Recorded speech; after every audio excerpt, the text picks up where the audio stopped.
Hello, brothers and sisters. My name is Jerome Basal, and I am Jasmine Basal's husband. We've been married for almost 8 years now. 8 years now, yeah, 8 years, and we we have a daughter. Her name is Dominique. We've been with the Couples for Christ ministry for about a year now.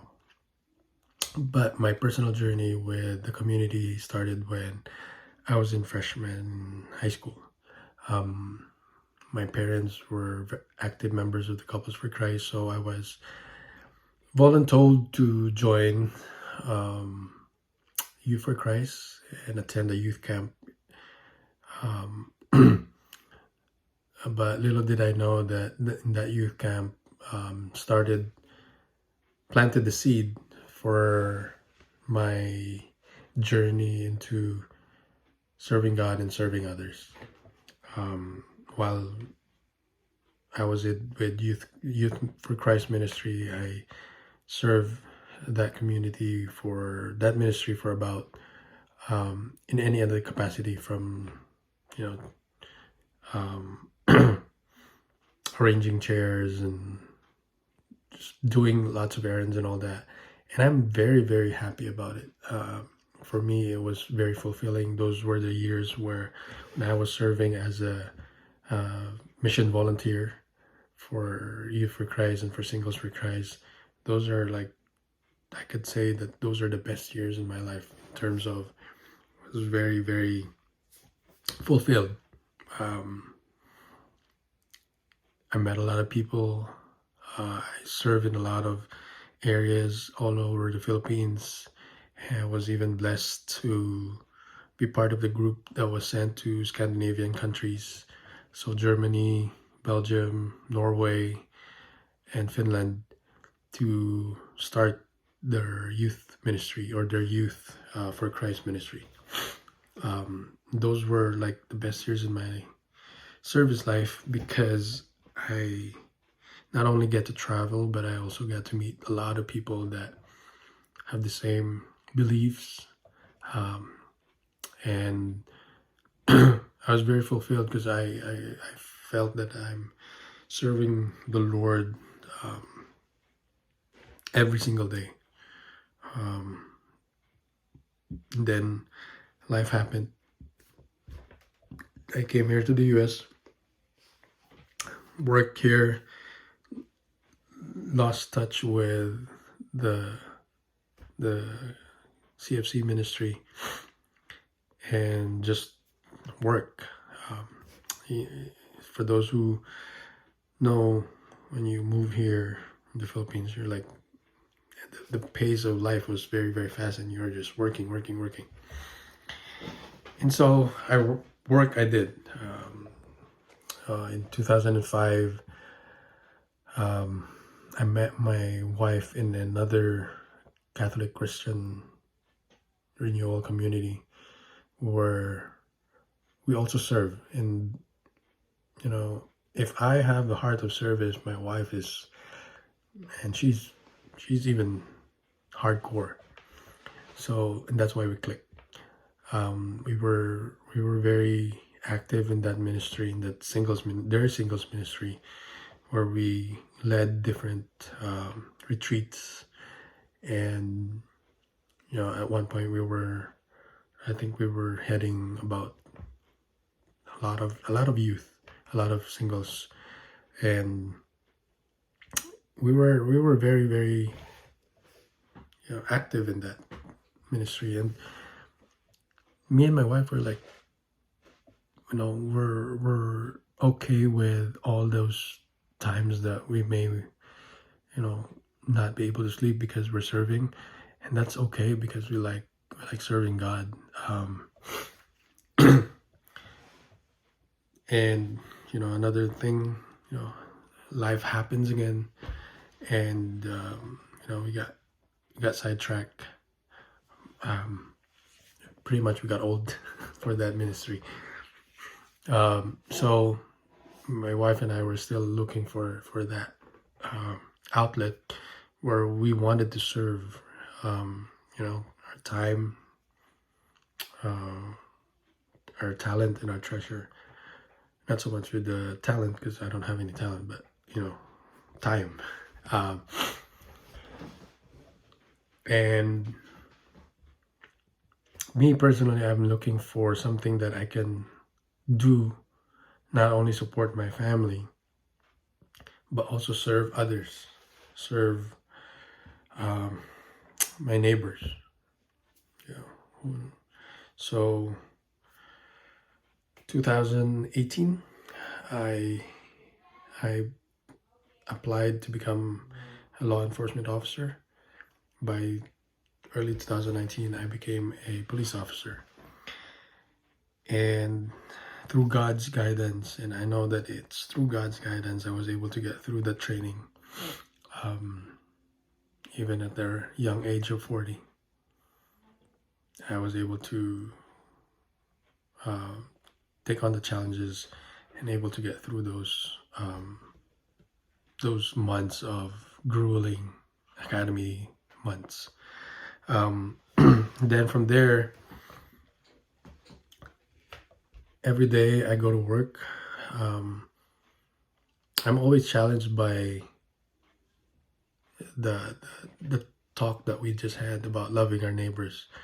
As you all know, a couple of years, we're the law enforcement has been bombarded with just negative stuff, and I honestly can tell you that I got affected a bit. It came to a point where there was a moment that I would like, why am I doing this? But I prayed to God and say, hey, Lord, you guided me through this, and I know you're gonna go get me through this again. And the challenge for me now is to show that, well, it's not actually a challenge, because I know that I love serving. I love serving others. I love serving my community. And for me, going to work sometimes you feel like all the work that you're doing is nothing, because but I always come back to the reading from last week's gospel, which talks about the heart of a servant. Pretty much, if you want to be the first, you should be the last. That means taking care of other people first, because that's God did not come here to this earth, or Jesus did not come here to this earth to be served, but to serve. And that's always my mind on how I go about with my daily life. So yeah, it's one of those things that for me, my challenge is always, how do you love someone who just committed a crime, or just battered someone, or whatever. And that's after you treat them with respect. You always be professional in all that you do. Obviously, we're still humans, but I always try to treat them the way I want to be treated. So, and that's always the challenge. It says there that we need to love our neighbors as we love ourselves. So if we love ourselves, then we should treat them like also as how we treat ourselves. And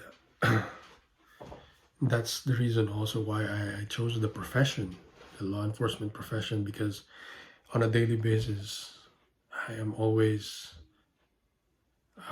challenged and tasked to serve my community, serve the community that I'm part of. I'm not gonna say here that I haven't failed in it. There are times that, obviously, it's a daily challenge that we go through, of showing how we love God and how we serve others. But that's a good thing because God will always guide us. I always, before I go to work, on my drive and on my drive and going back home too, I always pray the rosary in the car, and just ask God's guidance and protection, but more importantly to be able to serve that community and other people. And it's not always about putting people to jail. Sometimes it's on a traffic accident, or somebody's child is missing, things of that nature, somebody's grandparents, or somebody's just got assaulted, things of that nature. That's why right now, sure, my profession is very challenging, but still I'm enjoying it because I'm able to go out there and serve the community, and that's through God's grace. For a very long time, I was at a loss because I have a good job, but you knew in your heart that there's something missing. I knew in my heart that I wanted to do more, but I'm limited. Here, with my profession right now, I'll be able to really make a positive impact to other people's lives because I'm always with other people. And that's all. I always go back to God's guidance and strength for me to be able to go through those challenges. And before I end my sharing, I would like to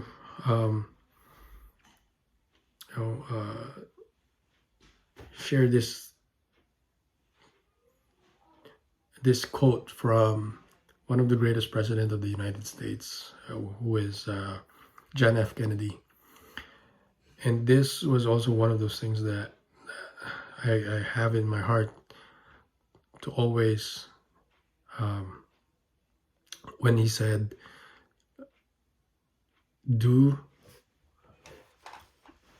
ask not what your country can do for you, but ask what you can do for your country. And for us, it doesn't have to be just the USA, but everywhere in the world. Ask yourself, what can I do for my neighbor? What can I do for my siblings? What can I do for the people at work? And I think that's one of the true meaning of service, true meaning of servanthood, is you're asking yourself, what can I do for someone else? That's like the selfless aspect of service. And with that, brothers and sisters, hopefully you get something from my little sharing. I'm sorry I won't be able to be there personally, but hopefully you get something from this, and then keep going on, continue with your CLP, and we'll see you soon. God bless.